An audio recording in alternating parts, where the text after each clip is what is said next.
Naging viral sa Pilipinas kamakailan lang ang hapon na ito. Siya si Kieta Kurihara, ang boksingerong idineklarang panalo kontra sa ating kababayan na si Reynan Cortez. Sa bakbakan nila noong July 22 sa Korakuen Hall sa Tokyo, Japan. Pero nagulat ng lahat dahil biglang ganito na lang ang kasunod na nangyari. Pati rin si Mr. Kwento ay naantig sa ginawa niyang ito, hindi dahil sa mga pinagsasabi niya dahil hindi naman ako nakakaintindi ng Japanese. Naantig ako sa mga galaw niya na umiiyak dahil sa pagkapanalo niya o di kaya umiiyak siya dahil dapat ang panalo dapat sa laban ay ating kababayang Pinoy. Kaya tara, samahan niyo ako sa ating kwentuhan sa tunay na nangyari, bakit umantong sa ganito at kung bakit lubos na hinahangaan at pinusuan si Kieta Kurihara ng mga Pilipino. At baka nga, pati ikaw ay bibilib ka dyan. Pero bago yan, baka pwede mong mapindot ang like, subscribe at bell button dyan para sa iba pa nating kwentuhan.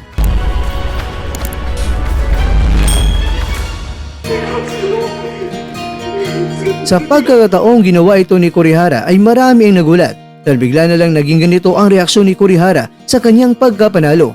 Pati nga ako mga kwento ay naguguluhan dahil una, ang kanyang mga pinagsasabi ay hindi ko maintindihan dahil syempre Japanese yan. Hindi naman ako marunong mag-Japanese hike. Kaya naman, si Google na ang bahala dyan para ito ay ating lubos na maunawaan. Batay sa ating pananaliksik. Kaya pala ganito na lang ang nangyari kay Kurihara na umiiyak habang hawak ang mikropono pagkatapos ng kanilang laban. Dahil pala, ipinaalam niya sa kanyang mga kababayan na kahit siya ang idineklarang panalo, pero alam niya sa sarili niya na sa laban ay talagang ang nananaigay ang ating kababayan na si Cortez. Kaya siya ay humahagulhol habang humingi sa kanyang mga kababayan ng paumanhin na dapat siya naman talaga ay talo at ang panalo na dapat palakpakan ay walang iba kundi ang ating mandirigbang Pilipino. Ang bakbakan nila mga kwento ay sa loob ng 8 mga rounds at ang naging hatol ng mga hurado ay split decision. Ayon kay Kurihara, talagang alam niya sa sarili niya na talo talaga siya sa laban dahil sa middle rounds ay talagang nahihirapan na siya. Hindi siya nakakatama ng mga solidong mga suntok sa ating kababayan dahil ang ipinakitang galaw ni Cortez lalo na sa kanyang mga head movements ay kakaiba raw ito sa pinagandaan nila sa training camp. Kaya siya ay nalilito talaga na nagbunga ng hindi magandang mga kombinasyon ang ibinibitaw niya sa laban hanggang siya ay nakatanggap ng mga maraming parusa at bumaba ang kanyang stamina at sabi niya ay nakakahiya na siya ang idineklarang panalo sa laban. Pero kahit pati nga sa mga kababayan niyang nanood sa laban ay alam nila na talagang hindi siya dapat ang nanalo at ang karapat-dapat ay ating mandirigmang Pilipino. Kaya naman, pagkatapos ng laban ay binisita ni Kurihara sa locker room ang ating kababayan at ito na ang sumunod na pangyayari habang nagkukwento ang ating kababayan na si Cortez na humahagulhol, bakas na bakas sa mukha ng hapon ang panlulumo at pati na rin siya ay naawa sa sinapit ng ating kababayan sa kanilang laban. Ang inspirasyon ng ating kababayan ay ang pangako niya sa kanyang anak na uwi siya sa Pilipinas na dala ang karangalan na natalo niya ang isang boksingerong Hapon na tinalo dati noon ni Froilan Saludar sa round 1 lang pero dumayo sa Pinas at tinalo naman ang ating kababayan sa rematch via knockout. Pero ayon kay Kurihara, huwag siyang mag-alala, sabi niya sa kanyang anak na sa kanilang bakbakan ang tatay niya ang nagtagumpay.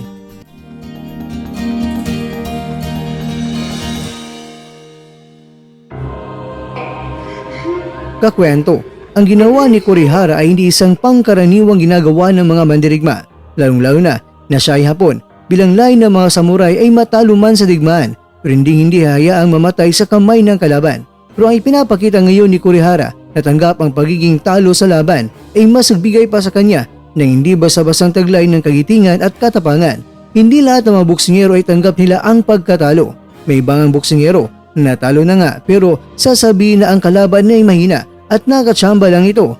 Kaya naman, Kieta Kurihara-sang, sumasaludo sa iyo ang buong Pilipino na sambayanang.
Last one. Yan. At dyan, nagtatapos ang ating kwento.